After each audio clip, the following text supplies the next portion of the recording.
So you're working as a cook right now? That's pretty cool. Yeah, What do you cook?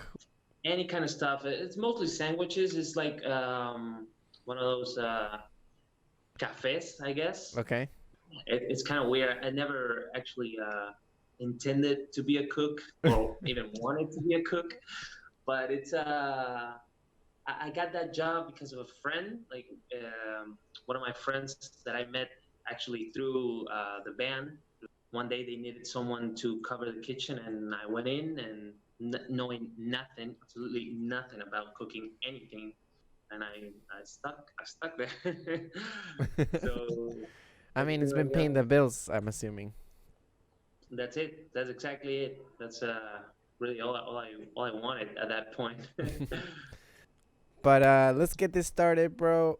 You loved music so much to a point where I don't even understand. You know, I really can't grasp your love for music, and you sticked in that lane. But also you were always trying to get your life together at the same time. You were always like looking for jobs on the side. You were also studying and All right, cool, cool. I mean, I always think back on those days, especially the time we were in El Salvador together, and I always think it's so crazy that we got to know each other because of our parents. Actually, I mean, they set us up. We became friends, and after that, I introduced you to some of my friends from school.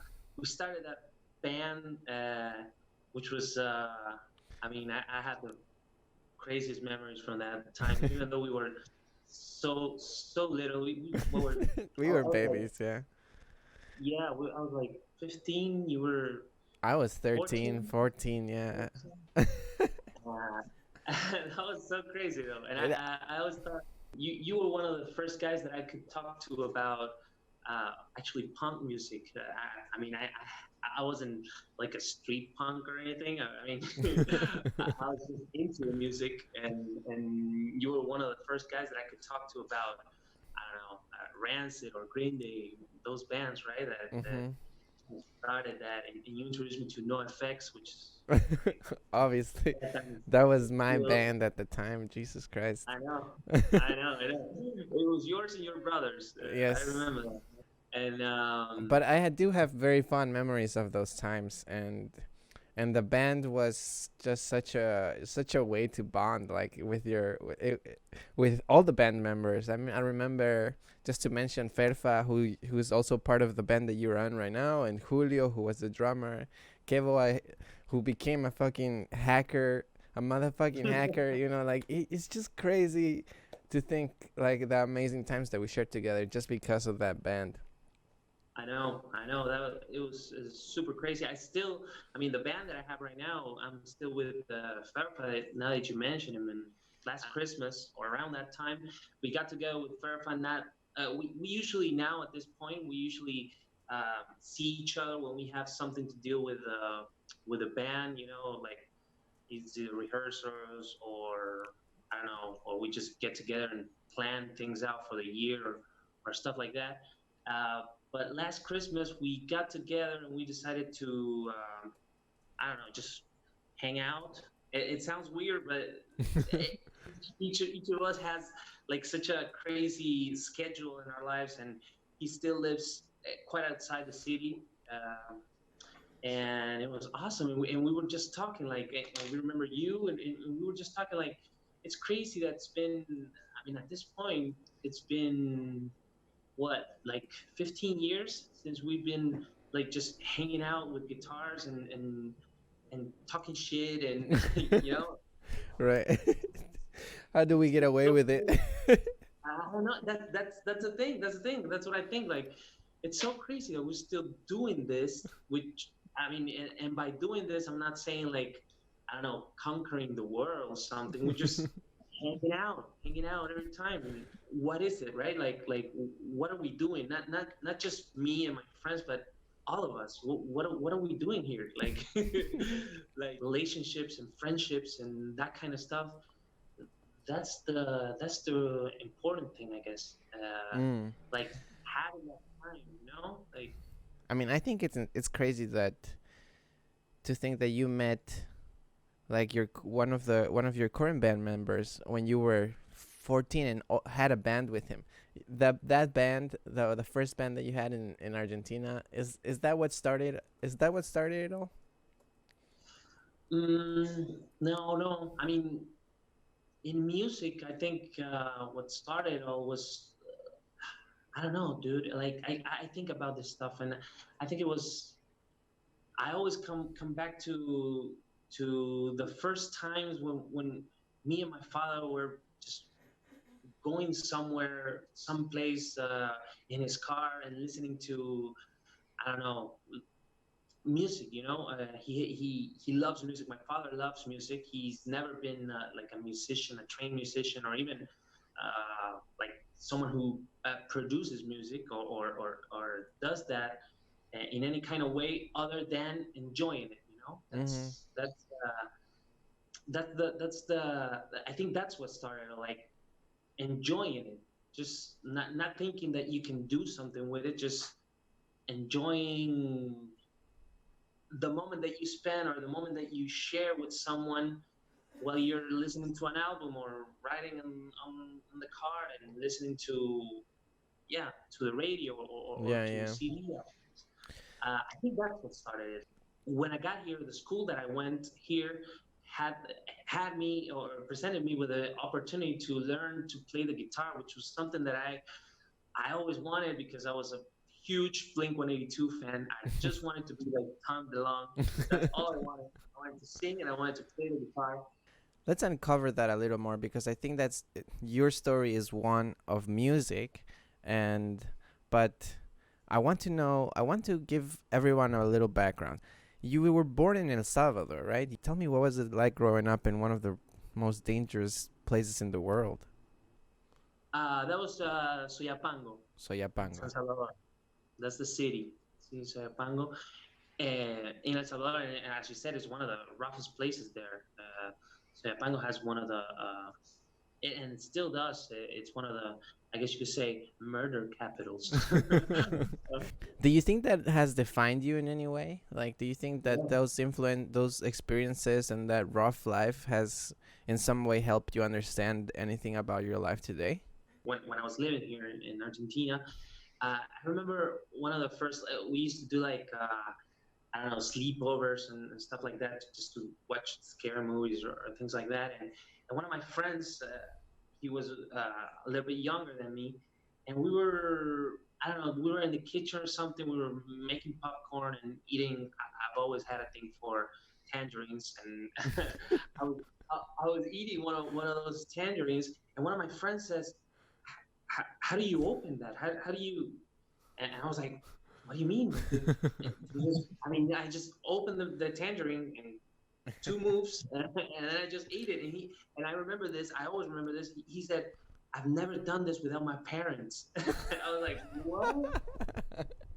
That's so crazy to me." I mean, with my friends from El Salvador, I was 10 years old, and we were going with our bicycles. We were going way off in the city. I mean, it's Without your it's it's parents.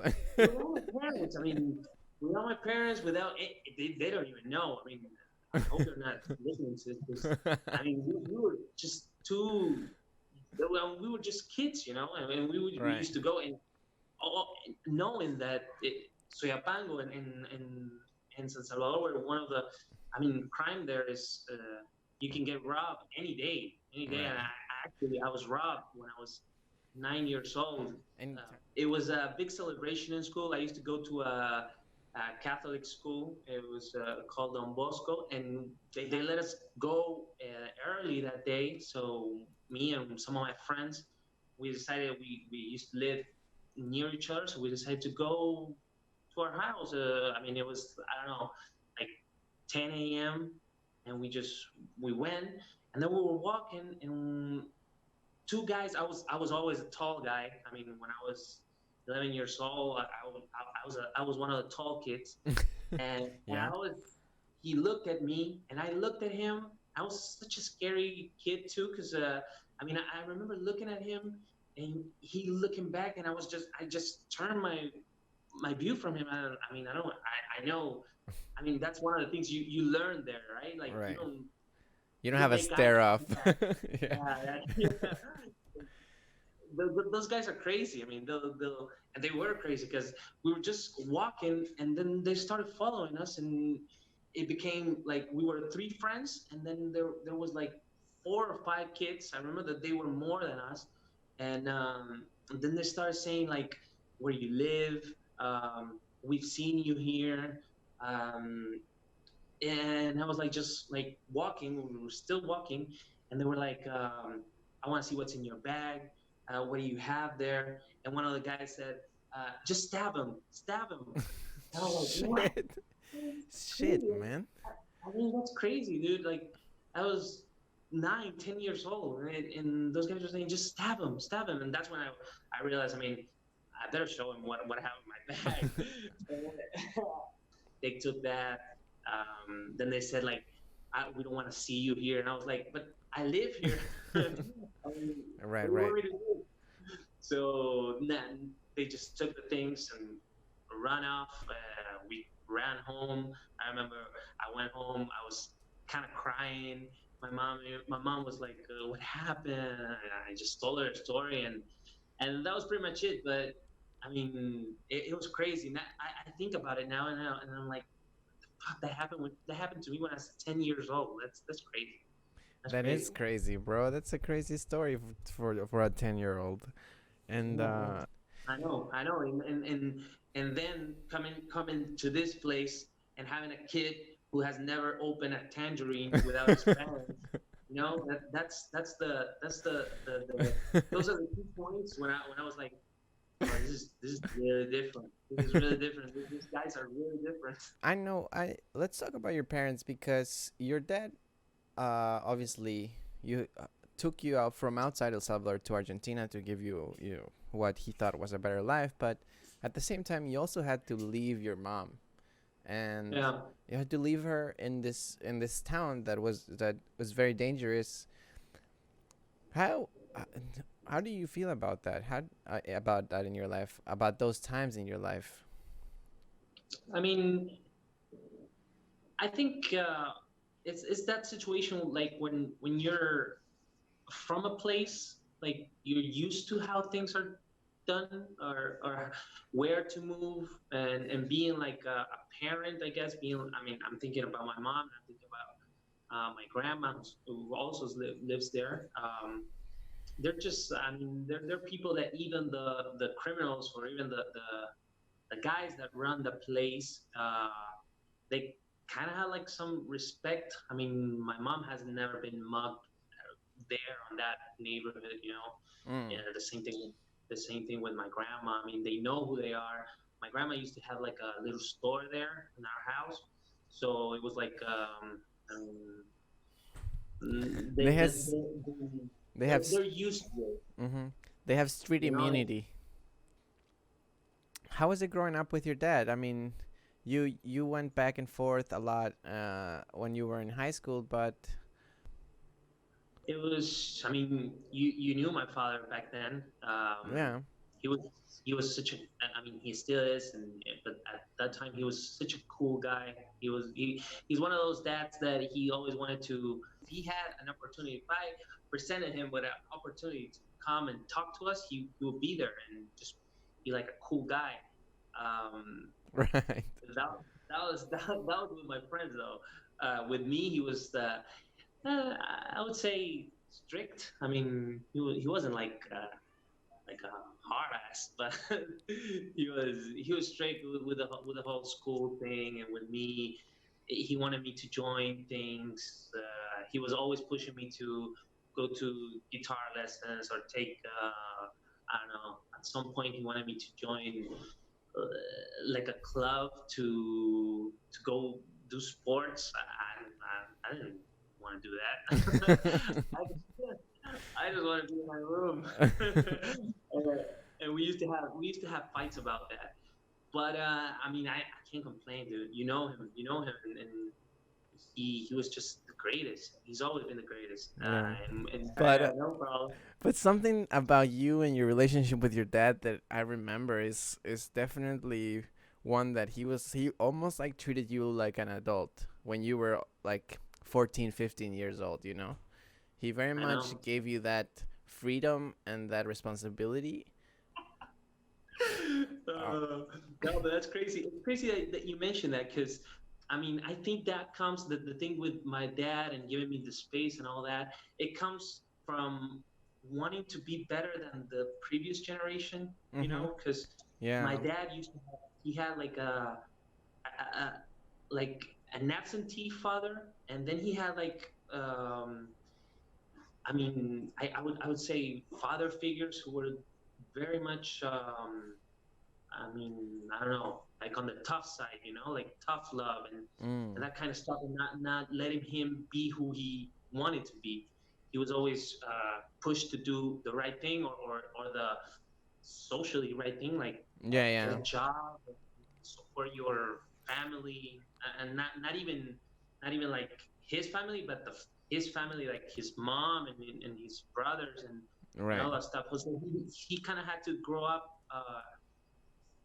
Like earlier. He had Yeah, to yeah. grow up He faster. had to be a So he didn't. responsible adult at an early Yeah. ages of his life, at an early stage of his life. That's kind of yeah. I never really I, fully understood that about Maori. That's interesting. yeah. That's interesting. Yeah.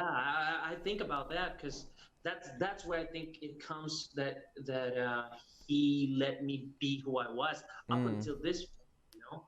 Because I mean, I don't have my life figured out at all, bro. I mean, I don't even know what I'm gonna do. Like, Right. I'm just, I have like a plan, you know, and I've been getting better at that because when I came here, I had like a plan, like I wanted to study music engineer, but then I changed that, and I don't know, like, You graduated like a year or 2 years before me in El Salvador. I don't even remember what you were studying back then. Like, you know, like yeah, yeah, no, and it's all a big a big cloud to me too, because I don't think I was thinking straight, and I wasn't even into. I mean, we've known each other. I wasn't into drugs or even alcohol. I didn't. Now that I think about it, I was thinking about the same thing that I started telling you right now. Like the most important thing in my life, like I've felt, has always been connections with people. You know, my friends and that kind of stuff. So when it was time for me to decide what to do, maybe it wasn't the best option, but that's the option that I took. Like I wanted to come here and be with my friends, like with people who understood me and people who let me be who I was. I wasn't thinking it that way. I mean, at that point, I thought what I wanted to do was come here and study something that had to do with music. I thought I wanted to study music engineer. That it would be. It's something like an producer, like an engineer, the mm. guys who fix everything up in a studio setting, you know. Yeah, no, most definitely a sound engineer, but isn't it weird, bro? Like this is one of those things that it's interesting to me how because I know you and I know you would never in your life want to do that job, you know? But I know, I know. but there's something about the way that we are perceived by society, right? By how the older generations perceive the upcoming generations, or how perhaps your parents look at you, or how maybe your friends have jobs, you know, and like Mm, you're wondering how much they care about, or like how they look at you, right? Um, yeah. did did you ever feel like you're following more the person that other people wanted you to be, and like you were like, oh no, I want to study sound engineering just because it sounds good to other people, you know? It sounds good if somebody asks you like, oh, what are you doing with your life? You're like, oh, I'm studying sound engineering, you know? Yeah, definitely, definitely. And at that point, when you're 18 years old, I mean, the pressure is there. You know, you Mm. have to be something. You have to go to college. You have to plan something for your life. I mean, when you're 18 years old, you're supposed to know what you want to do for your whole life. That's That's fucking crazy, right? Yeah, that is crazy.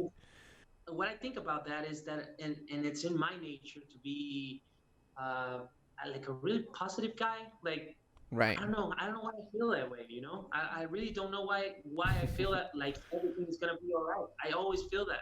Like I'm still here. I mean, I fucked up a lot of times, and I've made some terrible decisions, but I'm still here, and I have my friends, and I have a house, and I have something to eat every day, and I have a job. I mean, like like I think everything's gonna be okay. I mean, I want it Right. to be It's just better. though.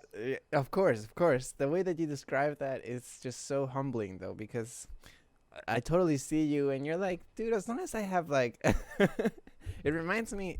It's very the, it's very much the dirt bag mentality, right? It's like, yeah, you can just open up a can of tuna and have some rice, and then you you'll be fine for the rest of the day. And you're like, as long as I fucking can play music, I can play music, I can be with my friends, enjoy my time with my friends, sing, do whatever I want. Maybe not having like the best lunch or the best food in the world is not the end of the world. Uh, No, that's how I felt every day, and I always think like that thing that I mean that phrase like the grass is always greener on the other side or something like that. Like that's how I feel. Each and every one of us feels like, oh, if I had that, or if I had that life, or if I had that parent, or if I had that right, whatever, what that job. And when you have that job, and when you have money, then you need more. And so that's what I feel like. If I have things that I need now, I'm always gonna have them, always. I right. mean, until my Right. life is You over. can always figure out a way to have whatever it is that you need, right? So why not just do what you want? That's right. That's right. And it's a painful way though. I feel like it's painful to me, like being away from my home and being away. I don't have. I mean, right now here I don't have any relatives. I mean, all my relatives are in El Salvador. That gets kind of difficult at times, especially when it's cold. But when I was with my relatives, I was thinking, oh, if I had the cultural experience that you get in Buenos Aires, that I would be so happy. And now that I have that, I'm thinking, oh man, if I could see my mom every other week, I would be so happy.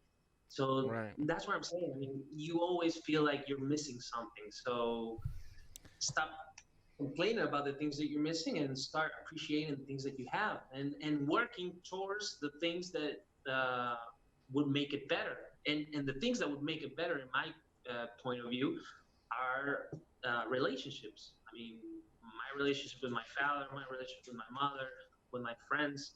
If I can see it in the future, or what I want in the future is to have something where I could go to El Salvador anytime I want. Like I just have the money or have the not even the money, just Like, someone yeah. lending me the money. I don't need the money. I just need You to just go. need to go. Right. Yeah. And but that's a very unique perspective because it seems that like when you don't worry, when you say that, it makes me think that this permeates throughout all your life. It's not just your personal life, it's also your artistic and professional life. um you don't you see them you see money differently than maybe a businessman. Yeah, what do you feel about your music? Like, how do you see it as a way to make a profit, or is it just like completely an artistic expression for you? No, I'll be lying if I said that it's just for the expression, I guess. I mean, it comes and goes. The longing for having money doing music. I mean, sometimes I think, I mean, that would be so cool, and that would be like the best thing that could happen to me. Um, and at other points, I see it like such an impossible task. Like it's never gonna happen. Like I mean, there's no way with the music that we do and the kind of band that we are, to make a profit out of it. And actually, that's what I think it's been holding me and holding us back, like not having the mentality to do. I'm gonna do it, I'm just gonna do it no matter what. And the thing is, with music, as I see it, it's really simple, and especially in the scene here in Buenos Aires, it's so simple to make it like uh, and what I mean by that is you just have to know what other people are doing it and then copy it to your band. And then I swear to God, you're going to have hundreds of fans who are going to come and see your show just because you're making music that it's already hip, Right. like at one point, one of our band members had another band that followed this idea.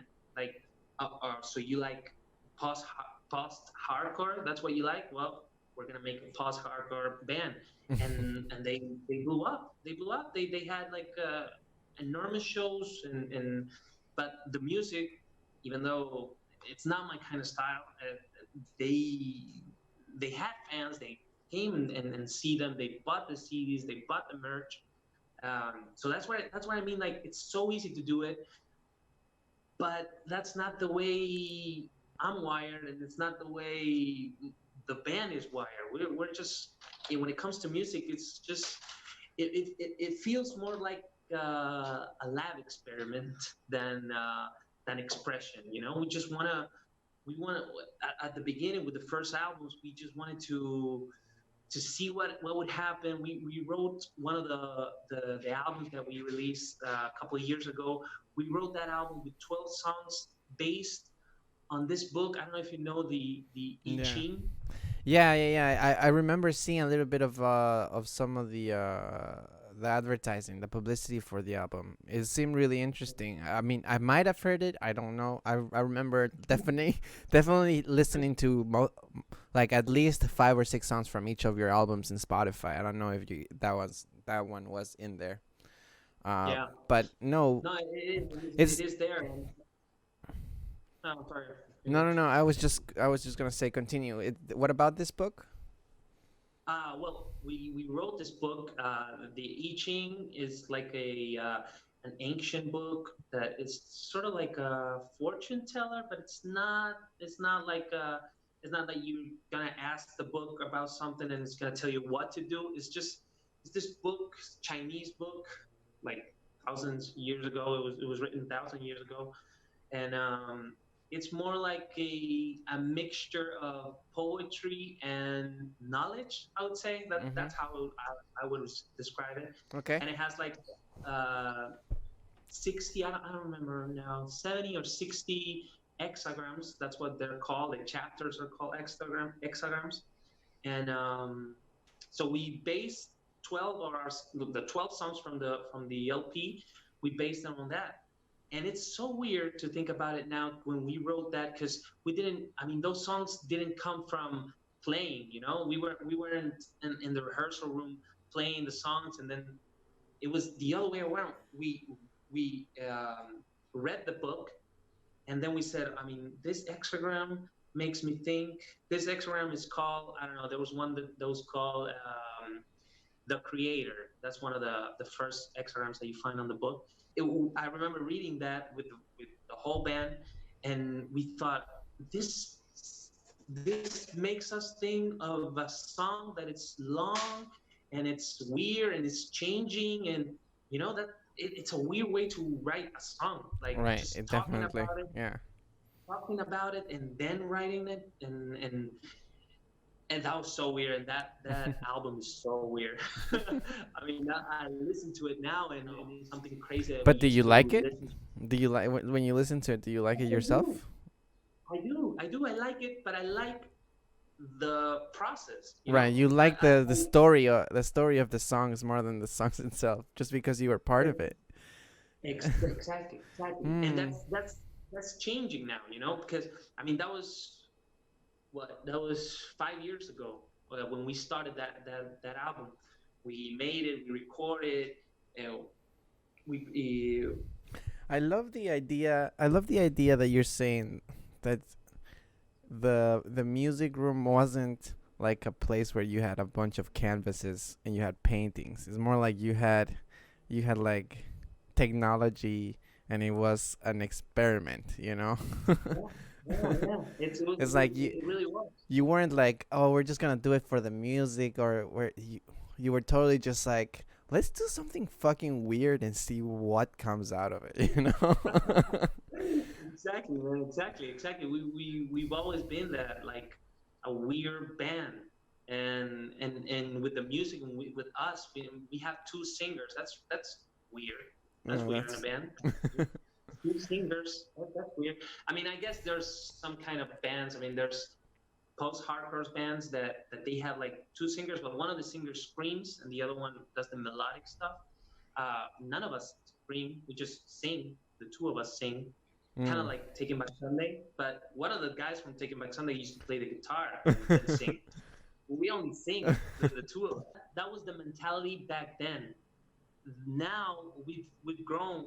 Most of us are 30 or 28, 29, and now we're thinking, I mean, how long can we keep this up? You know, just playing for ourselves, or we play shows. We play a lot of shows. People come and see us, but I mean, it's not that we get money even for the band to do it on its own. You know, not just having money for ourselves, but for the band. That hasn't happened yet. Mm. Like not with the not with the merch, not with the plays on Spotify or whatever. It hasn't happened yet.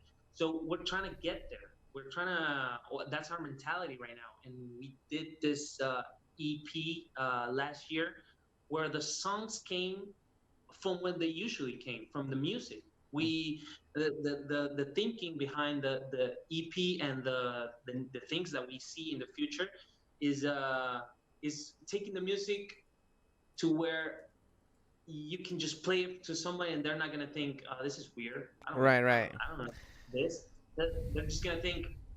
They're not gonna think. They're just gonna feel it. Enjoy. Like, Um, yeah, just the rhythm of it.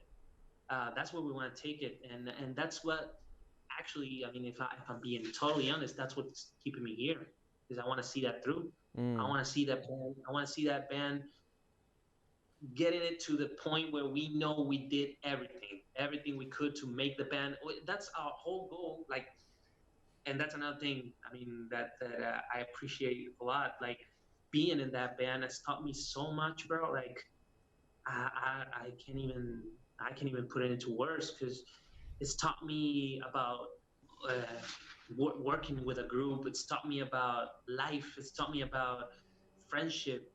It's crazy because we are friends, but we take that very seriously. Like, we work on the songs, we work on the merch, we work on the videos, we work on everything. Everything is work that we do, all of us, and it's taught me a lot, and I want to see that through. That's where my mind is right now.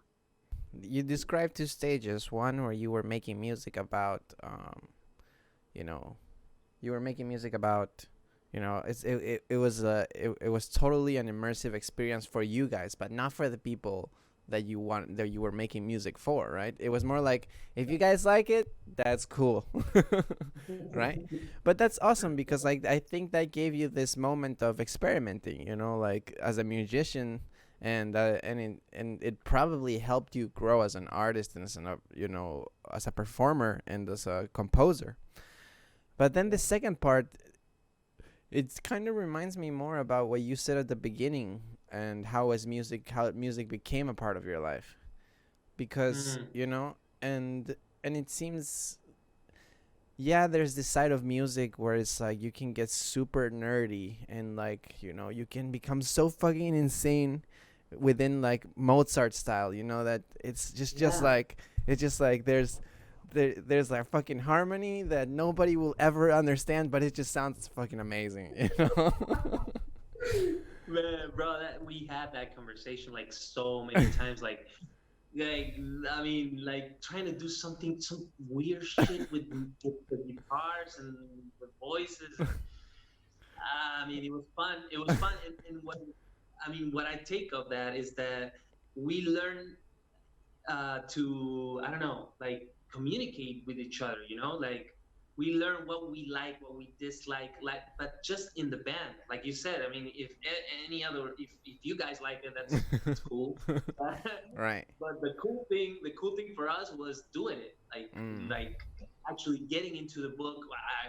Fer, Fer, which is the other singer, the guy you know from way back in the day. Uh, he's really into like Chinese philosophy. Is that how you say it? I don't Okay. know. Uh, How would you say it in Spanish? um, como filosofía oriental. He's really into it. He's really into it, and he was actually the guy Who proposed who the got idea? yeah, proposed the idea to the band to do that. So, and that was so cool to me because I've always been like I consider myself a spiritual guy. I mean, I had with my parents and all that. I had like a Christian upbringing. But when it was my time to see if I wanted to still go to church and all that, I didn't want to do that. But I've always felt like I was like a very spiritual guy, and that came out even more when I started smoking weed.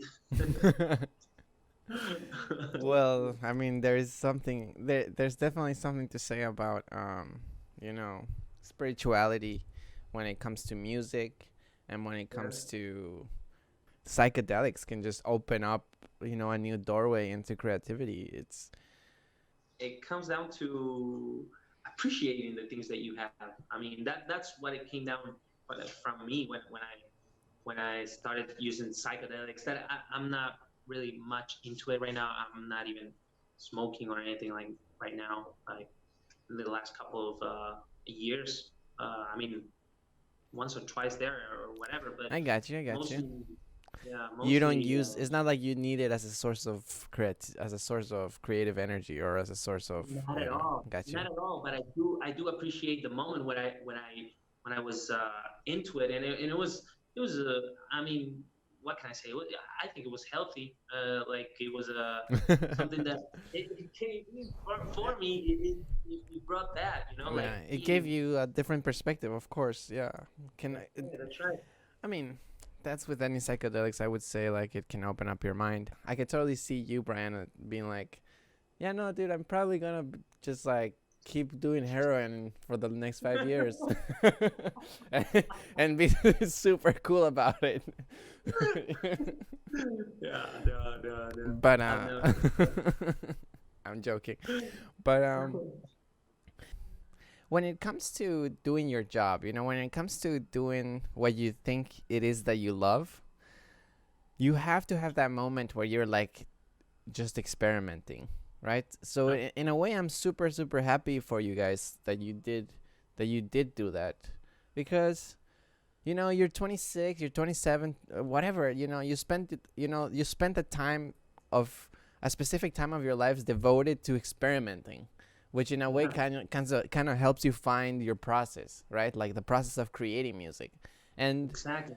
and now it seems like you guys maybe have found that in some way, and there's also like other factors, what you're saying, that you're bringing, just like, oh, we actually want to, we want to make a living out of this, because like those times are over, like maybe the Yeah, times of experimenting are over, and then now is the time to actually perhaps do something that is more that gives back more to the community, or makes people enjoy our music, and that's kind of like what makes me wonder, what is it that you hope your music achieves. Well, first, I mean, like, I think I can separate that into two things.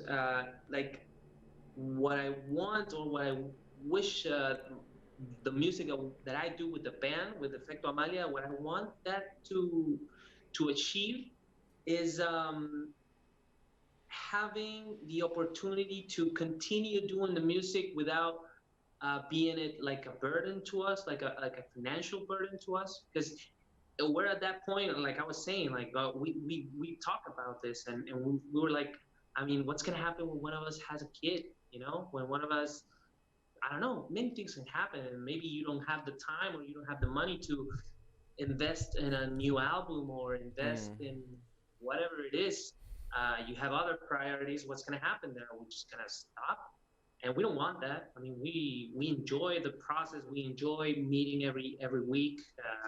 Personally, that I think that's so important to say it out loud. You know, to we've had this conversation with a band Mm. member, Right, uh, because right, it's because you're to put it yes. to visualize it, right? Like I think what I've been seeing from you on social network and then the places where we connect.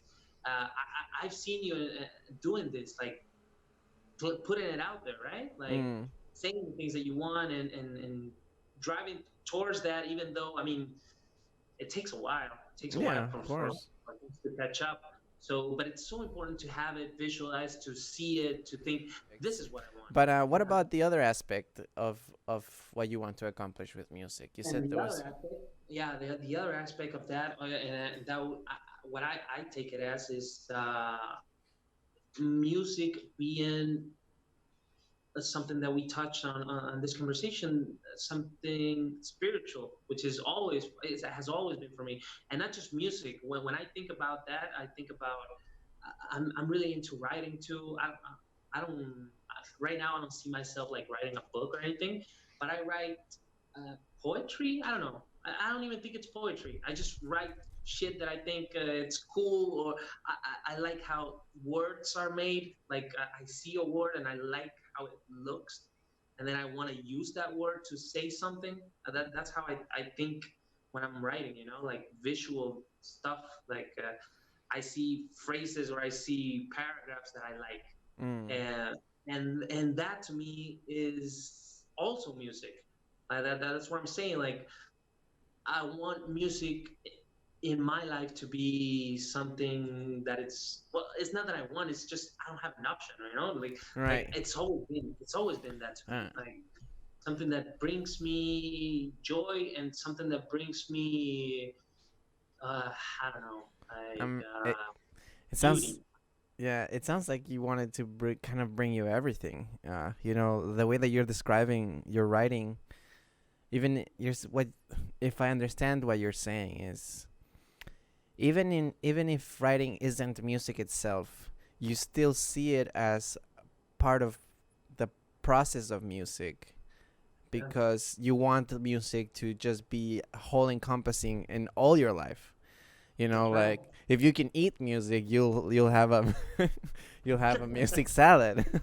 That's right. That's right. That's what I'm saying.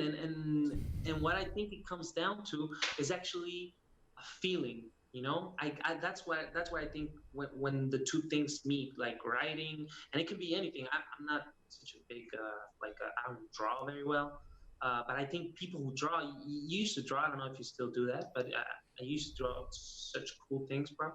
Uh, and I think that's the I don't know if you feel that way. Maybe you feel it with two things that seem like they don't have like a connection, but the feeling is the same. I mean, when I'm playing a song or whatever, there's some feeling of that when you just get away from the words, or you get away from, am I do I look ridiculous, did I put the right shirt on, Mm. is this sounding good, is this sounding, when you there are moments when you get away from that and you get this feeling, or I get this feeling.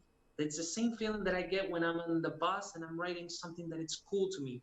It's a feeling. I mean, it's not. It's not like an emotion that is known. I kind of understand. I mean, I don't understand what the feeling is, but I kind of understand the moment, right? Like it seems that you Yeah, can't put it into words. It's not like you're angry. It's not like you're sad, but there's an inspiration to it and an enjoyment of doing that that's right. that I you guess seem to yeah, love. Yeah. that's right. I guess that will be the word, is inspiration, right? Like Mm. that's a word that maybe can come close to that feeling to me, like inspiration. Like when like I said, when I'm playing with the band, there's certain moments when we click, and when you are in the music, and it uh, you just forget about it. You just feel that thing. What I want to say is that I think it's in every aspect of the every aspect of people's lives. You know, Mm. I can see that feeling. I can see someone having that feeling by playing soccer. Or I remember when you used to rock climb. I thought it was so cool that you did that, bro. I still I do. mean, I still do. you still do? Yeah, it's fucked. It's fucking crazy, bro. It's one of the Crazy, most right? fucking crazy experiences of my life. Is definitely being on the rock. So is that what you're looking for? That moment? Is that what kind of just like that moment of happiness? You could say it's like a bliss. You know, like this Yeah. moment of bliss where everything just clicks. This podcast is called the player versus life because I believe that I believe that in some way we should all be, you know, going through our lives and just playing. You know, like just why don't you just have fun? You know, like why do you need to like worry so much about what everyone else thinks or what you know like what society thinks you need to do? Why don't you just have fun? You know, why don't you just find that thing that you fucking love so much that when you do it you forget about that you even exist and like all the only thing that's in front of you is that you know that passion, that burning inspiration that's gonna drive you and that's gonna make you you know like just see through it the whole thing. And I think in some way you're talking about that as as that's what you want, you know, like for you and music. But in some way you already have that, no? Like you already you already have half of that, except like maybe not to the level that you want it to be, right? That's right. That's what we were saying. Like it's always gonna be the grass is always gonna be greener on the other side. I Right. mean I would think of that. I don't know phrases like that and things like that. I'm really into them right now because I always think like they come from somewhere and words have power and when you say them and when you hear them and when people say them and when it comes from other places and then people just say them they carry that way and they carry that power. So like thinking like it's a curse, like it's not letting us see that those moments that we're talking about that you mentioned, they're pretty much everywhere. I mean, you can find them when you cook something, you can find them when you make loves to someone, you can find them when you play something. There's really very little that you need to find those moments. Mm. And I think that's what it's so cool about the podcast that you're those moments of inspiration of connecting with something. You need so little to have that, and the difficult thing, I guess, is to appreciate. Mm. Damn, bro, you're getting super deep into like why this podcast is so important to me. But I can read it, man. I can see it from you. I can see it from your post. I can see it, and I love it. I've told you to tell you that I want to support you with this because I think it's so cool. thank you so much, bro. I mean, I'm just doing, I'm just doing, uh, I'm just doing, you know. That's Hopefully, right. That's right. I Keep keep playing, man. doing, I keep doing, and And that's actually something that it's very difficult to me, and it's something that I'm still trying to navigate and to learn. Like, I mean, making choices like I'm gonna leave this and leave it behind for good and do this.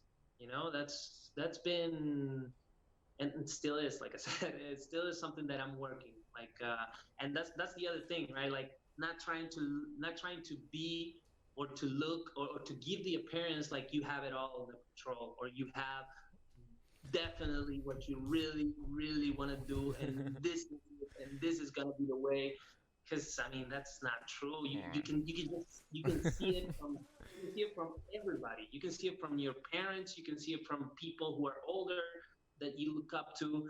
They're always changing, man. And in their lives they're always changed. I mean, like seeing like this is just the path that I'm on right now. And making the decisions to say, okay, so I want music to be a part of my life for for as long as I can do it. So no, I'm making the decision to stay here and not be in El Salvador and not be in another place or not do other things. right. And then that's the hard part. But it's not. It's always going to be like that. It's always going to be. when I see like famous rappers or whatever, people who have lots of money and they just spend it and all that stuff. I mean, you know that that's just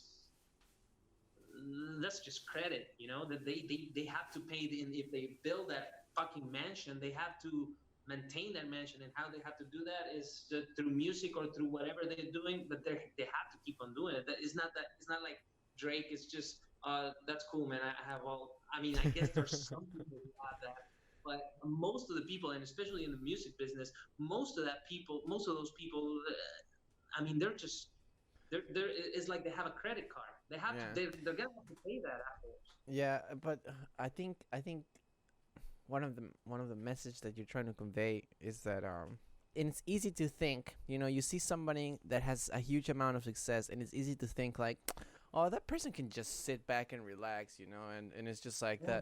that, like they have their mansion, but no, like the reality is that those people are there because of the fucking hard work that they're constantly doing. They're And in constant other areas too, right? It's in not like that's whatever you choose is gonna be difficult. So you might as well just choose something that you enjoy.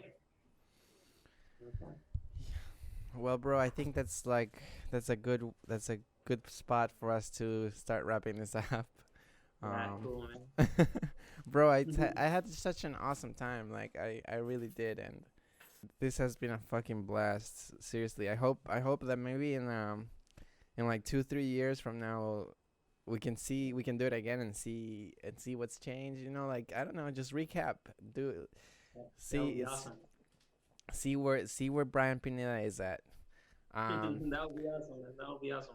And just maybe to we can do it face to face, bro. Oh, that would be awesome. If the podcast picks up, then I would pay for your ticket.